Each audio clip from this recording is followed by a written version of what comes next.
So, what do we want to learn today? We talked about limits to the limits. Yeah? Till the last class. And that is apparently the last unit of pre-calculus. So, meaning now we are going back in center. We are starting from the beginning. I would have wanted to start from the first unit, but because Hanish was wanting to talk about rational functions and the end behavior of rational functions. Correct, Hanish? That's what you wanted to cover. So that's what we'll start, which is apparently unit 4. So we'll cover this one and then we'll start from unit 1.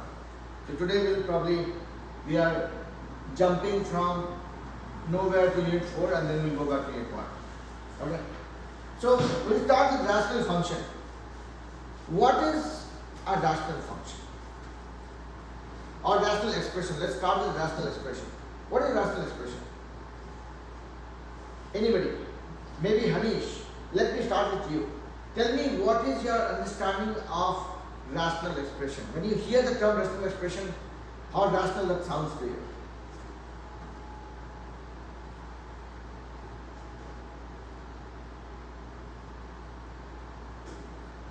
Okay. Okay. Praneeth, what is your understanding of rational expression?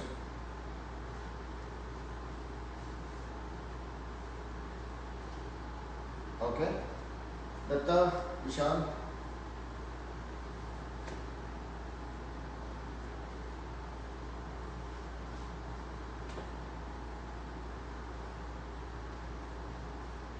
Okay. Ananya, what is your understanding of a rational expression? Keep it as simple as you can. Like fractions. So rational, see, our starting point, see, the first word that is coming into light here is rational. When I am talking about rational expression, let's read English as English.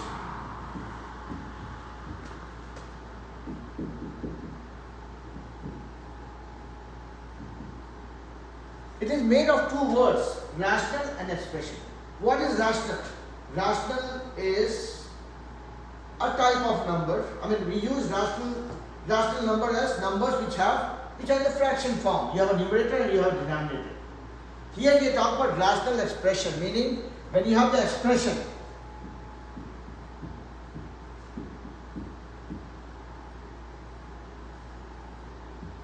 you have expression in the numerator and expression in the denominator, or expression in the numerator, only a natural number in the denominator. Okay, but this is, I will not say 8 over 13 as a rational expression. This is not expression, this is a rational number. When I have any of the numerator or denominator in the form of an expression and it looks like a rational number, we will call it a rational expression. Make sense? If I put this as an output or in the form of a function, I will start calling it a rational function also. Yeah? So that is the starting point. Now, why are we dealing with rational expressions and what is different about rational expression? So let's first look at certain examples. Let's say if I asked you guys to simplify this rational expression. I have x squared minus 16 divided by x plus 4. And I ask you to simplify this. Babita, careful. If I ask you guys to simplify this expression, what would that be?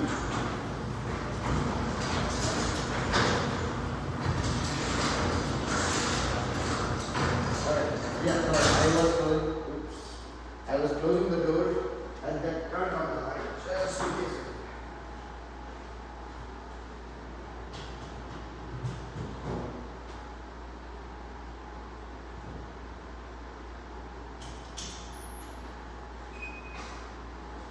So, yes, Anish, go ahead.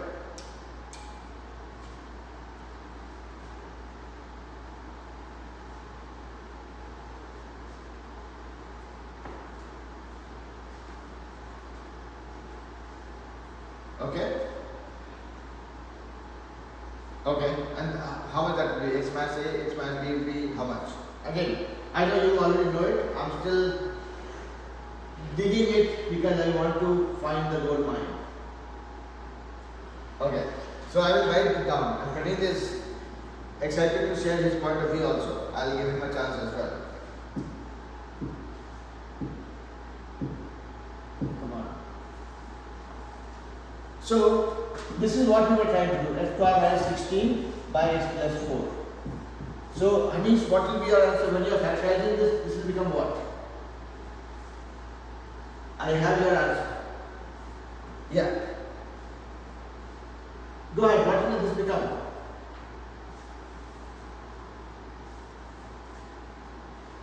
X minus A. This is this and this is this, right?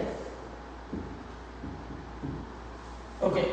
So, if you have to simplify this, what will be your final value of this? That's the expression. After simplifying this, you will knock off x plus 4 and x plus 4. Here, this value will become x minus 4, right? Now, Praneeth, what is the extra spice that you wanted to add here?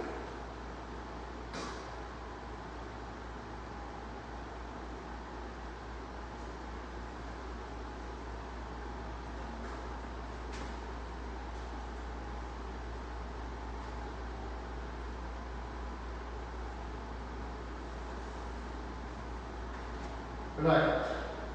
So here's the catch. Here's the catch. So Ananya, you as well. So you, as you said, that you can factorize this as x minus 4 times x plus 4, and then you see that this is a common factor which you can knock off, and your expression becomes x minus 4. But here there is a catch. You cannot say that my f of x, if this was a function, you cannot say that this function was equal to x minus 4 for every value of x, because when x was, see, this is the derived form of this function, right? I mean, you simplified this.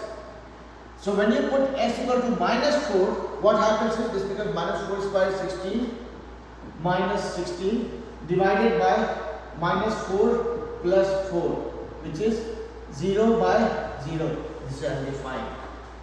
So the catch here is, whenever you are simplifying your rational expression, you are looking at what you knocked off from the denominator and the circumstances under which this could become 0, which will make your function undefined.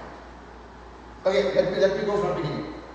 Let's say you were trying to solve for this function of x, which is x squared minus 16 by x plus 4.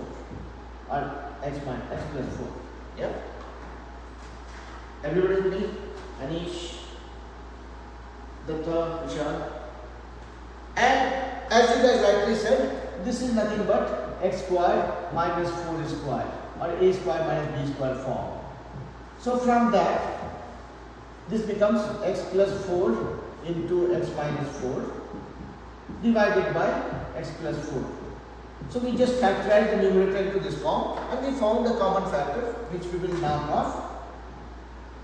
Let me knock it off but with a different color so that it gets our attention. We knocked it off and our solution is x minus 4. So this function is, which was described like this, like a rational function, is in the simplified form. This is the output. And we can happily say that yeah, function of x is equal to x minus 4 for every value of x. So if x equal to 1, function of x is equal to 1 minus 4, that is minus 3. If x is equal to 20, function of x is equal to 20 minus 4, that is 16. If x is equal to 25, function of x is equal to 25 minus 4, that is 21. Yeah? Everybody okay? But there is a catch. If x is equal to minus 4, you will say, oh, function of x will be equal to minus 4 minus 4, that is minus 8. But no, that is not correct. This is our derived form of the function, or the simplified form. put this value of x equal to minus 4 into the original rational function. When x is equal to minus 4, it is minus 4 squared minus 16 divided by minus 4 plus 4. What you have here, minus 4 squared gives you 16, minus 16 divided by minus 4 plus 4 is 0. 16 minus 16 gives you 0, 0 by 0. So your original function becomes undefined. Okay? So the catch here is, why I picked x equal to minus 4? Because we cancelled this part. We found this thing common in numerator and denominator, we cancelled them. So if I was not simplifying it, in my original function, I have to make sure that my denominator doesn't become 0 ever. 1 by 0, undefined. Minus 20 by 0, undefined. 0 by 0, sorry, undefined. 0 by 0, undefined. Meaning, this is where you get stuck with your function actually. You are not able to decide what your output is. So, whenever you are knocking off something as part of your simplification, and whatever you knocked off from the denominator, which could make your function undefined, that you will take note of and you will call it out, saying that this function holds true for this function has a value of this for every value of x except when x is not equal to minus 4. Because when x is minus 4, that is making your function go for plus. Did I make sense, Hanish? Yeah? Vishal? Ananya? So, let's say if I am talking about a very simple function, let's say if I have a function of x equal to, I'm just say x plus 2 times x minus 7 times x plus 8, okay? And I'm just trying to make your job easier, okay? I'm not getting you guys trapped into the problem of factorization right now. If I'm dividing this by x plus 2 into x plus 8, our obvious temptation would be that we can simplify this, no point wasting so much time. These two get knocked off and these two will get knocked off. So this function is equivalent to x minus 7 for every value of x. But we are saying, wait, this is something that we removed from the denominator. And those are the circumstances that we want to be mindful of, that they never become 0. What are the circumstances in which this will become 0? When x plus 2 is equal to 0. Meaning when x is equal to minus 2. When x is minus 2, we have a problem. Similarly, when this becomes 0, meaning x plus 8 becomes 0, meaning when x is equal to minus 8, this is also a problematic situation. Yeah? So, you will say function of x can be simplified to the lowest form as this, and it holds true for every value of x, except when x is not equal to minus 2 and x is not equal to minus 8 in this scenario. Does it make sense? And this is what Vishal, Praneet, Ananya and Datta would have come across when we were talking about limits. That if I have a function which is plotting a graph like this, here let's say x is 2, 4, 6, 8, minus 2, minus 4, minus 6, minus 8. When x is equal to minus 2 and x is equal to minus 8, you will see that you have a break.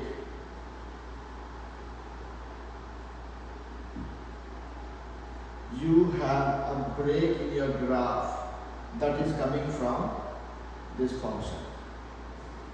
Your function becomes discontinued or undefined at these points. Yeah?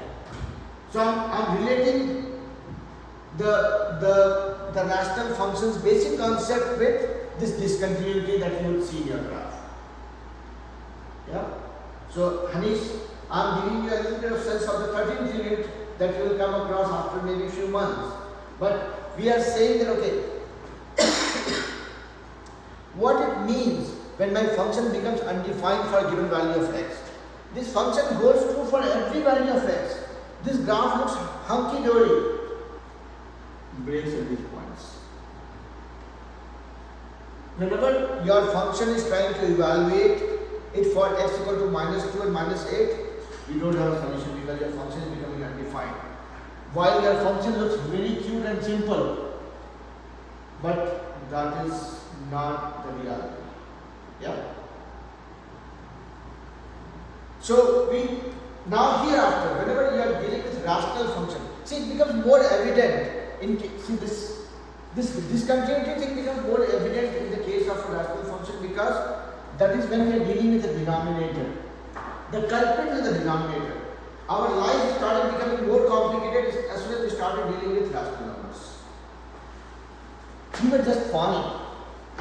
We were just okay dealing with natural numbers. As soon as we got this came into picture, the fight started. You have one pizza to be eaten by one child, everything okay. You have to distribute among 3 siblings, fight started.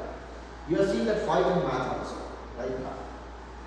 Same way, when you are dealing with a normal expression, you will not be bothered. Let's say you have a function such that this is equal to x squared plus 4x minus 17.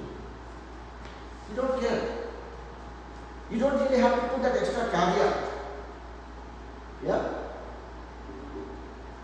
The problem happens when you divide. So people say divide and conquer. You don't conquer, you get into trouble. Yeah? So, jokes apart, the fact here is, if I have a rational function, I have to be extra careful about what is that I am going to simplify my function or expression and make a call out that, okay, if I am dividing by something, this guy cannot become 0. If it becomes 0, I have too much of problems to deal with. Yeah? So that is about the basics of rational function. Any rational function you come across, if you have to obviously simplify it. You don't like seeing expression in the numerator and denominator, you will end up simplifying it. But when you are simplifying it, when you are knocking off something from the denominator, just put that as a caveat, because that is where your function is going for a loss. Okay? Now, next thing is, we will talk about, let me see, I did not pay attention to what I had committed as a plan for today. So let me look at it. So, what did I mention as a plan for today? I mentioned that we will talk about rational expressions and undefined values, which we talked about. Reducing rational expressions to lowest form, that we will practice with few problems. And before that, we will also look at end behavior of rational functions. So, what do you mean by end behavior of rational functions? Any idea? Yes, Datta.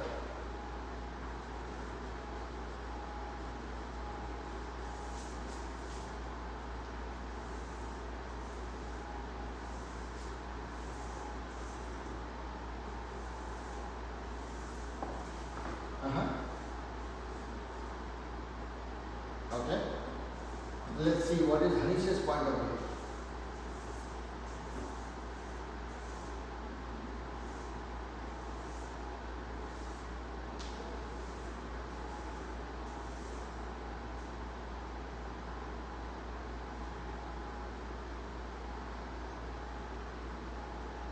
Okay. What is your understanding of end behavior? It's okay. Give me any creative answer. I'm up for anything and everything creative or a little bit thoughtful. Praneet?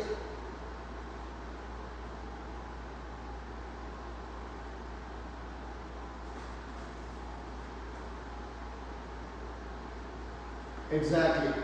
So end behavior, I mean, for sake of memorizing things, you can always think like end behavior is nothing but extreme behaviors. when you have extreme values of the input. Let's say you're talking about y as a function of x.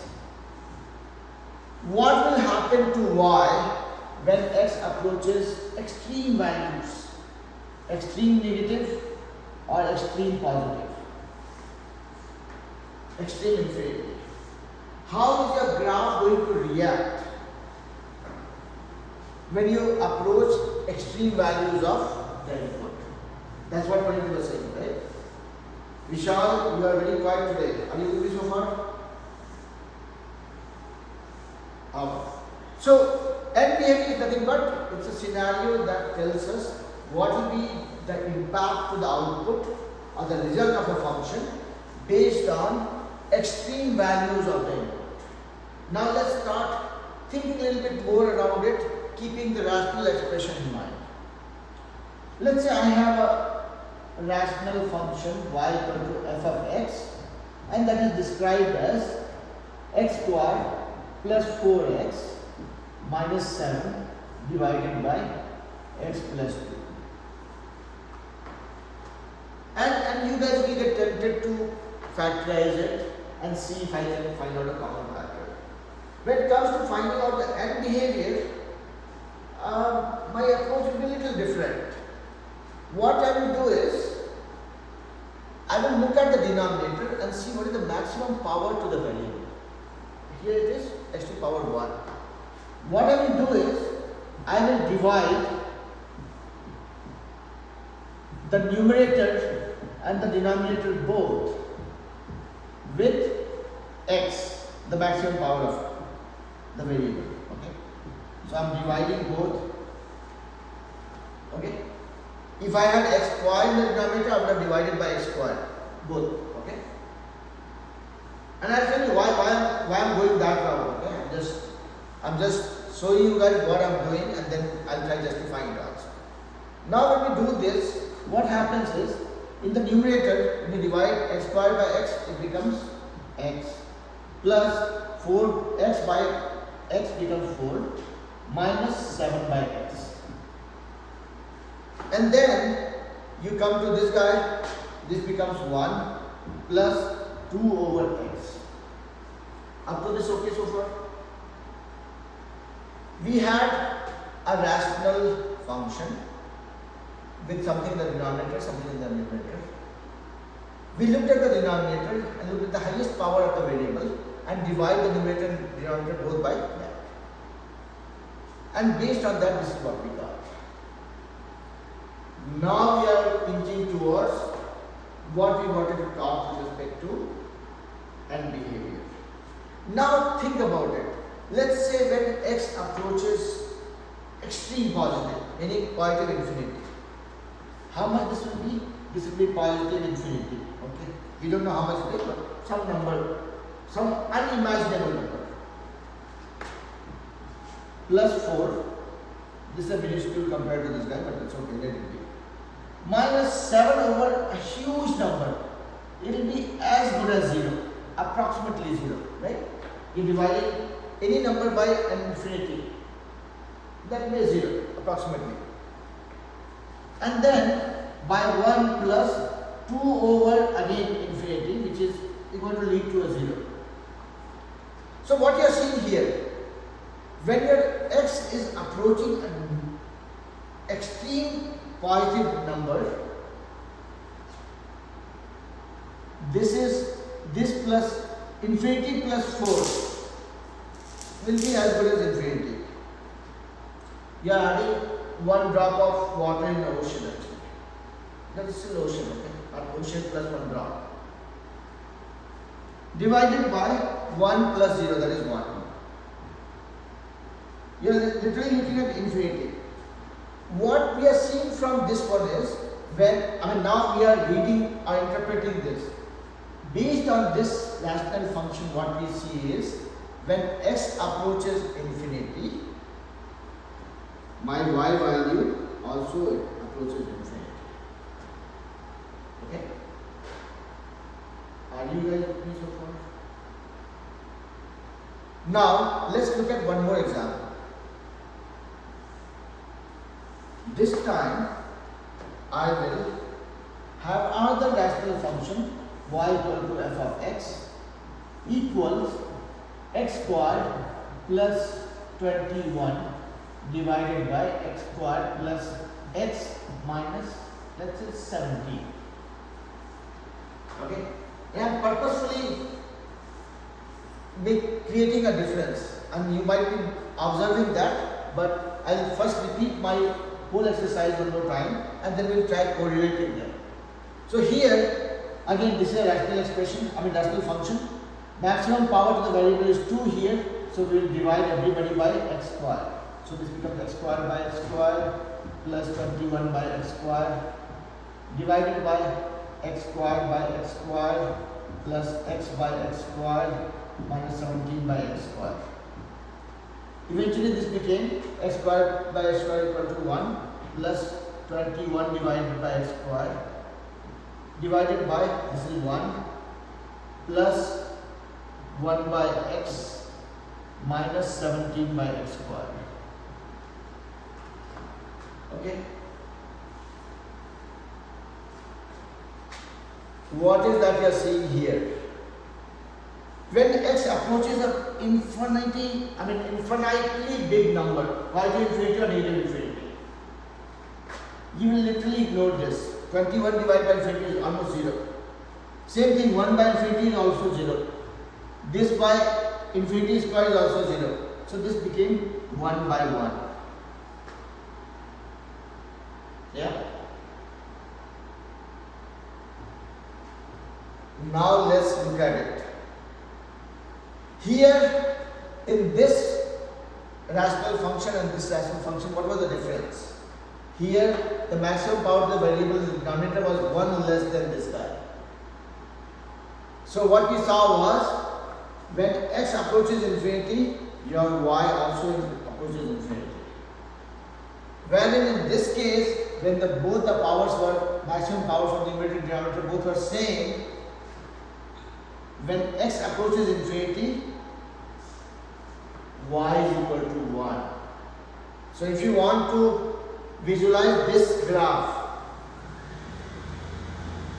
for this function, I don't know what is happening in every other case, but as soon as x approaches infinity, when y is 1, this graph was doing something funky here, but as soon as y became 1, it took off. You are seeing a classic example of a horizontal asymptote. Yeah? This is called horizontal asymptote, meaning the value of y for which your x becomes infinity, or you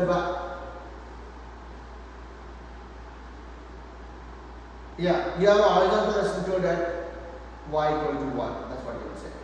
Okay? And depending on what kind of function you are dealing with, if this thing is taking off in the y direction, that will be a vertical asymptote. We'll break it down. So I'm just giving you a view of what we mean by looking at the extreme or end behavior of a function, of a rational function. That's what we saw just now. And here, when we were dividing everything by the highest power of the denominator, the intention was to figure out, let's look at this one. In this case, these functions with lesser power, these terms with lesser power of x becomes literally irrelevant for the extreme values of x. So you are essentially looking at the highest power of the numerator by highest power of the denominator, which is equal to x here in this case.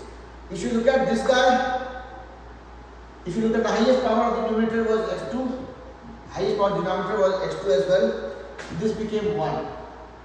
So basically, why are you dividing this by the highest power of the denominator? Because you are trying to figure out what is the correlation between the numerator and denominator, or the numerator expression and the denominator expression, which will give you a behavior. If the highest power is giving you a constant, then you know that you have a valid value of y for the extreme and behavior of x. If the denominator is Having a lower power, you saw that your y value also takes off when x is approaching infinity. And we'll muddle the water more when we practice few problems. Okay. Right now I'm just giving you guys view of what your approach would be if you have a rational function. How would you determine what will be your end behavior? You first look at the denominator's highest power of the variable, divide both numerator and denominator by that power, and see which element of the expression matters the most to get the extreme behavior. If you are getting like this, you know that for extreme value, see, in this case, when x is extreme positive, your y is extreme positive as well. When x is extreme negative, your y is also extreme negative. In this case, what is happening? When x is extreme positive, y is 1. When x is extreme negative, then also you will see y equal to 1. So, if I have to visualize this in the coordinate plane, this is how my graph is going to plot. When y becomes 1, x takes off. So I have horizontal asymptote in both the sides. Am I making a little bit of sense? Anish, Vishal, everybody ready? Okay, so we just saw what we mean by extreme or end behavior of rational functions. We just understood why it matters for us to make sure that we look at what is getting simplified when we are dealing with rational function or rational expression, and be mindful of the fact that if I am talking of something to simplify my expression, I call it out saying that okay, everything is fine provided this condition is taken into account. Yeah. So what we'll do is, I will give you guys some problems that I have noted down for our discussion today, and we'll see how you guys are able to deal with them.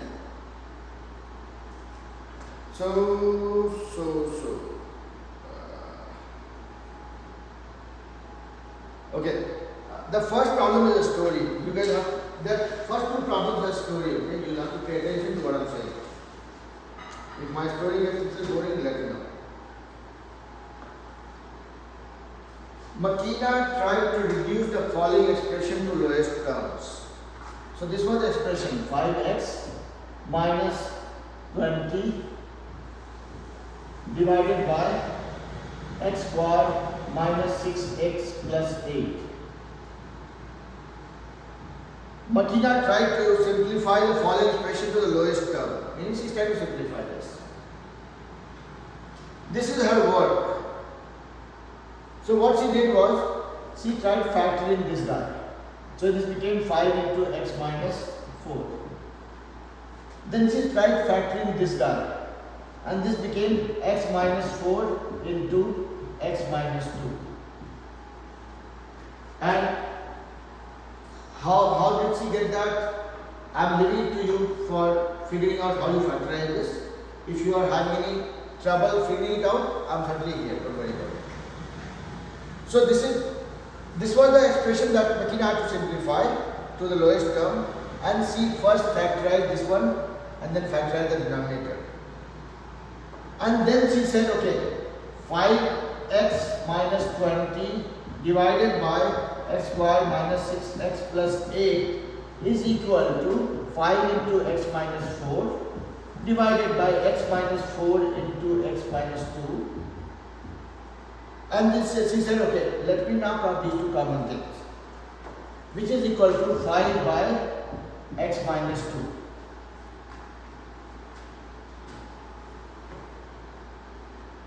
And finding excluded value of, and she excluded the value of x equal to 2.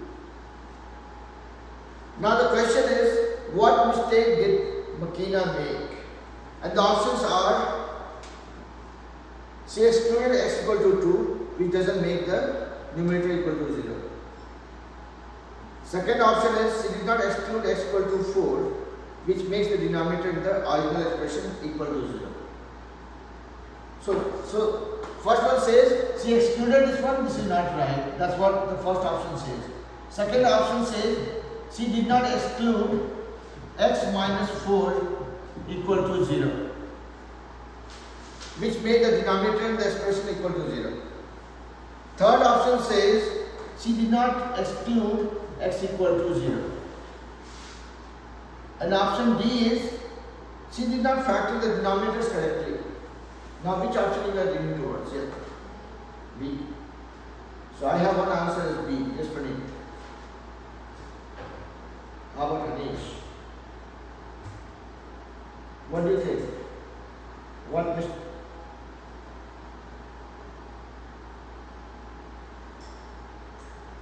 You think it's B? Okay. How about Datta and Vishal?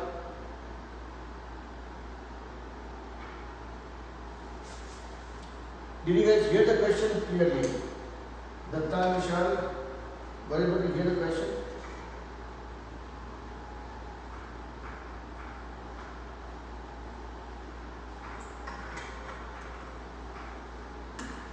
Okay. Datta, how about you?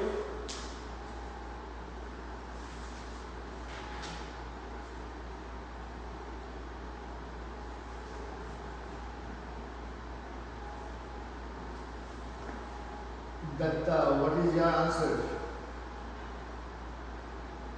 Which option you are leaning towards?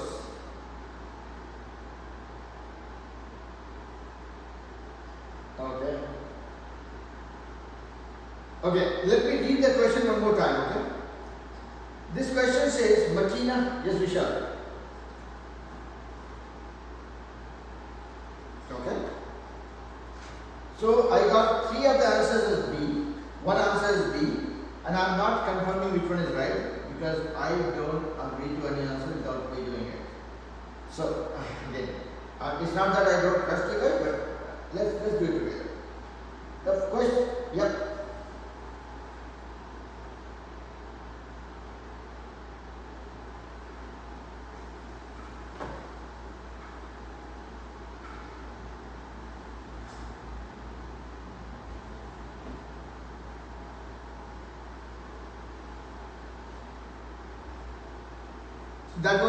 That was option A.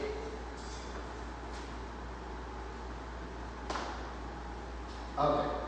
So let me do it from scratch. Okay, let's not worry about right or wrong answer because not to you guys, but to the younger kids whom I teach, I tell them that I don't care about the answer. I only care about how we are approaching the problem. Now let's hear the question. Makina tried to reduce the following expression to lowest term. So this was the expression that she was trying to reduce to lowest term. This is her work. She factored this one, number 5 in the numerator because 5 was common between both of them. So it became 5 into x minus 4. And this one she factored as x minus 4 times x minus 2. And then after that she said, okay fine, this one is factored to this and this one is factored to this. Let me put them here. And she found that there is a common factor in the numerator and denominator which she knocked off. So she left with 5 by x minus 2. And then she made a call out saying that where in this case x should not be equal to 2 because if x is equal to 2, my denominator becomes 0 and this becomes undefined. That's why she made a call out. Now the question says, what mistake did Makina make? First option says she excluded x equal to 2, which doesn't make the numerator equal to 0. Which doesn't make the numerator equal to 0. Nobody is caring about the numerator right now. The whole culprit behind this problem is the denominator. So the option A probably we will exclude. Second option says she did not exclude x equal to 4, which makes the denominator in the original expression equal to 0. Yes, that is what we started our whole discussion with. That if in any expression, if I am ever knocking off any of the factor from the denominator, I have to make a call out that this particular value of x this particular factor cannot become 0. And she did not call it out. She was only concerned about this factor which was visible after simplifying it to the lowest term. She ignored this one. So option B is certainly a mistake that she made. Yeah. Option C is C did not exclude x equal to 0. That is not even relevant here. If x equal to 0, this is minus 2. If x equal to 0, this is minus 4. Doesn't hurt the health of this whole expression at all. X equal to 0 gives us a valid scenario. So that is a vague argument actually. Third, option C. Option D says C did not factor the denominators correctly. This could be a suspect. C did not factor the denominators correctly. So this must be checked. While we might be tempted to pick this as a choice, but it's always relevant to validate the option as well. So here, when you multiply these two guys, this becomes x squared minus 4x minus 2x minus 6x and minus 4 times 2, 8. Okay, yeah, factorization was okay. So that means option D is not something that I would want to count for a mistake. Only option B would be our choice to go. And the good thing here is, this is going to be uniform, consistent, predictable for all problems with rational expression that we'll deal with, or rational equation that we'll deal with. You have to only look at how you are factorizing. Once you factorize, before you simplify and forget about this factor, you make a call out. Because when you count that in, your chance of making mistake is less. And I have repeated myself so many times that Praneeth is feeling sleepy. Yeah. But fact remains that our basic principle would not change. Yeah. Anish, Datta, Vishal, everybody okay? Now, yeah, go ahead. C made the error where C ignored this factor actually. That was the starting point for us. Right? C solved it and she said she only made a call out for x is not equal to 2, which is coming from here. But she ignored this part that she had taken out after factoring. Yeah, so this C, as soon as you factorize this, before you knock out the common denominators, yeah, this is your original rational equation, right? Rational function.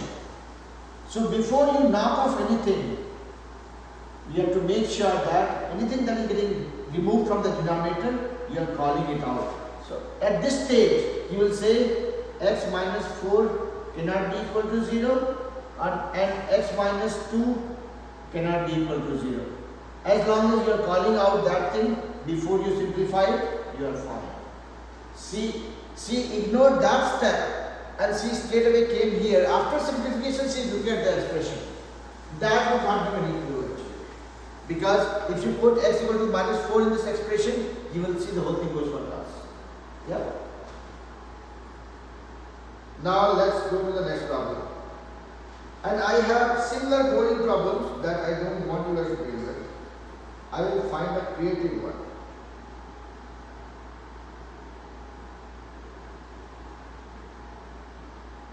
Okay. I have this question, I'm reading it, it's an easier one. Answer 2 questions about the following rational expression. So we have a rational expression 4x minus 32 divided by x squared minus 64. Okay? It says answer 2 questions about the following rational expression. So this is an rational expression given to us. We have to answer 2 questions. First question is, what is the equivalent expression in the lowest term? What is the equivalent expression in the lowest term? Meaning you have to factorize this and find out the lowest term. And second one says, what value of x must we exclude from the domains of the expression? Choose all that applies. And you have to find out the values that you have to exclude from the domain, or meaning from the input. First option is x equal to minus 8. Second option is x equal to 0. Third option is x equal to 4. And fourth option is x equal to 8. So basically it says this is our expression. Find out the equivalent expression, the lowest form. That is the first question. And second question says, what all value of x we must exclude from the domain of the expression? And these are the four options. Yes, Praneet.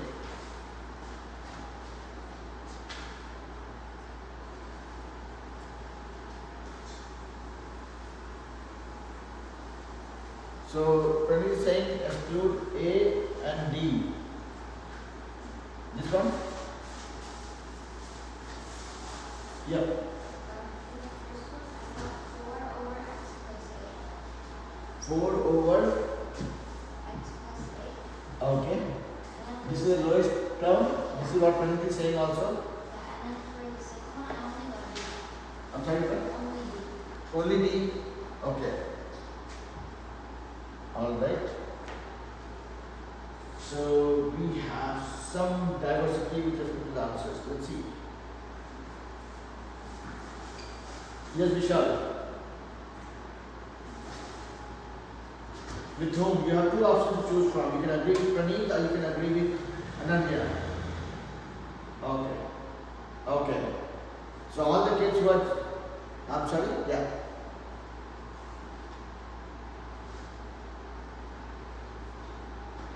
Okay. How about Hanish and Dutta?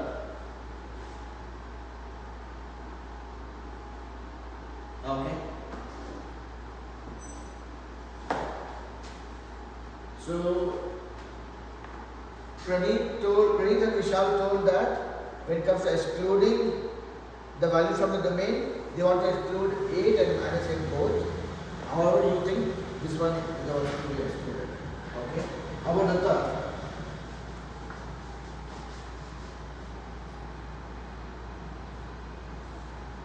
Which option you are leaning towards, Datta? And what is your lowest equivalent expression?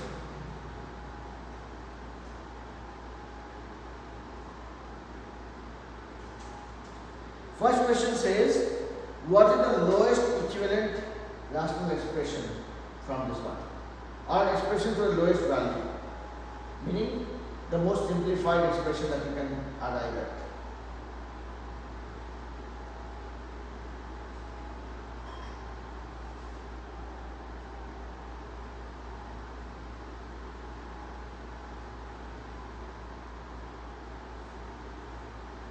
Datta, I hope you have not ghosted me.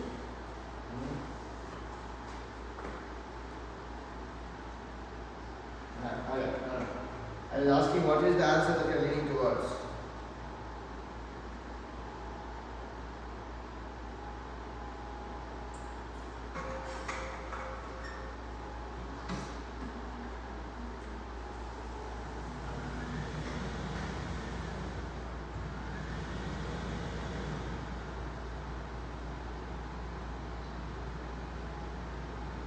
You think it's D? Okay. How about the expression in the lowest form? A is x equal to minus 8 and D is x equal to 8. And this question has two parts to it. One part says what is the equivalent expression in the lowest value, and meaning the most simplified form of this expression, and what are the options you want to exclude from the domain of this type.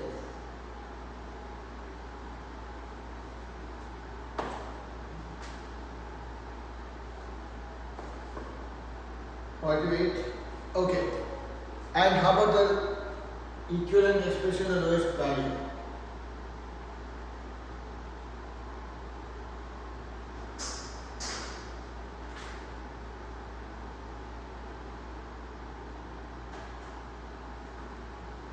The lowest term.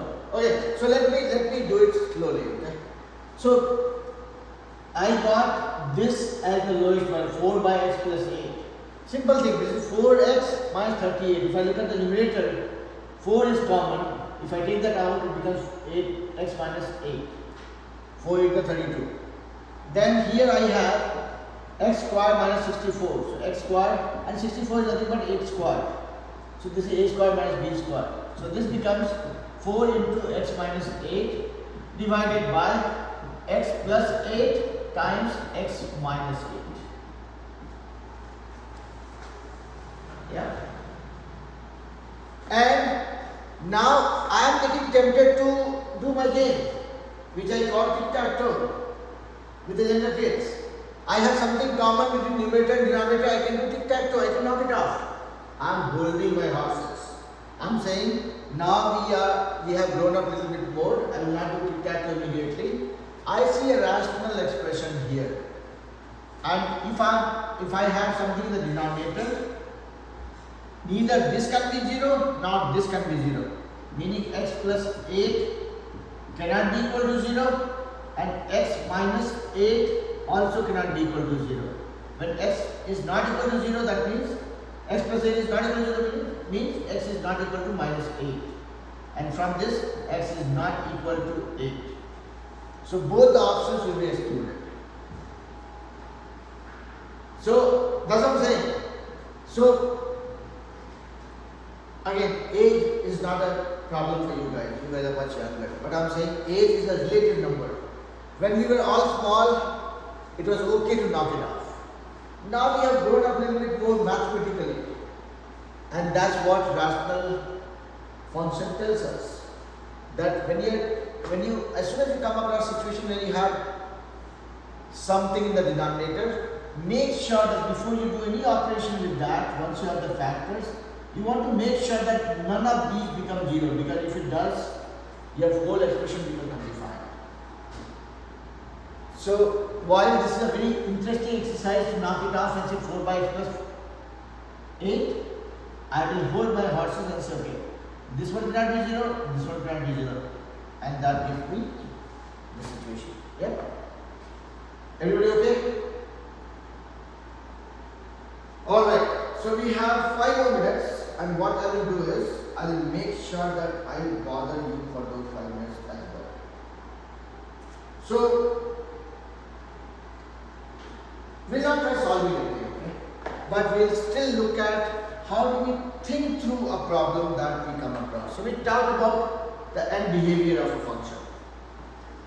Here is the question on the end behavior. It says, consider the following rational function f of x, which is equal to minus 5 x to the power 6 plus 8 x to the power 5 minus 1 divided by x squared minus 9x. And it says, determine the end behavior when x becomes positive infinity and when x becomes negative infinity. How would you approach this problem, first of all? I showed you guys some boring steps that we have to do. And that step was, look at the denominator and find out the highest power to the variable and divide numerator and denominator both by that value. Meaning, I will divide this guy by 1 by x squared. I will multiply this by 1 by x squared, and I will multiply here also 1 by x squared.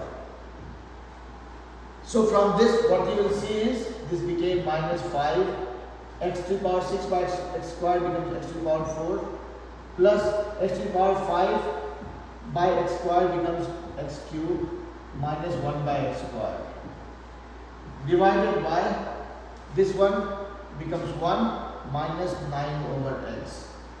Now when you are talking about extreme positive or extreme negative, you will see that this becomes irrelevant. We will not even talk about it. When I am dividing by x or any power of x, those terms become highly irrelevant. Yeah? Now if you are talking about x becoming extreme positive,